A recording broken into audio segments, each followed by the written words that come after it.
തിരുവനന്തപുരം നഗരത്തിൻ്റെ പലയിടങ്ങളിലായി നമ്മളുടെ വാർത്താ സംഘം 24-ൻ്റെ ഈ ഓണസമ്മാനവുമായി എത്തിയിരിക്കുകയാണ്. ഞാനും ഈ പൂന്തുറ ഭാഗത്ത് ഒരു ഓണസമ്മാനവുമായി എത്തിയിരിക്കുകയാണ്. പൂന്തുറയിലുള്ള സുനിച്ചേച്ചിയുടെ വീട്ടിലാണ് ഞാൻ എത്തിയിട്ടുള്ളത്. ഇവിടെ അതിന് കാരണം എന്ന് പറയുന്നത് ഇവിടെ കുറേ അധികം കുട്ടികൾ ഇങ്ങനെ കളിച്ചുകൊണ്ടിരിക്കുന്നുണ്ടായിരുന്നു.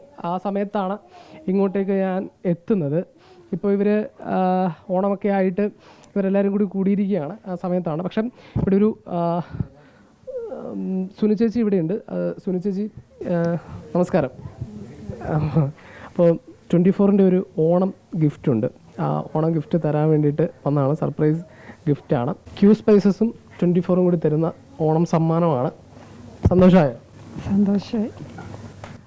ചേച്ചി കഴിഞ്ഞ തവണയൊക്കെ ഓണം ആഘോഷിച്ചിരുന്നതാണ്. പക്ഷേ ഇത്തവണ ഓണമില്ല.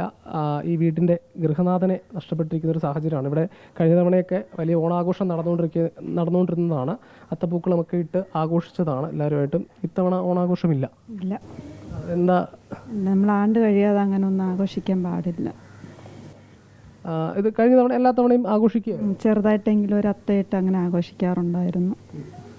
ഈ സദ്യ അങ്ങനെ വസ്ത്രങ്ങളൊക്കെ എടുക്കുക അങ്ങനെയൊക്കെ ഉണ്ടായിരുന്നു? വസ്ത്രങ്ങളൊന്നുമില്ല.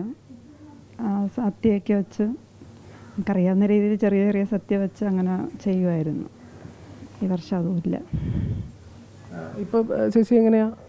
ഞാനിപ്പോൾ വീട്ടിൽ തയ്ക്കുന്നുണ്ട്. ഇപ്പോൾ സന്തോഷമായോ? 24 കാണാറുണ്ടോ? കാണാറുണ്ട്.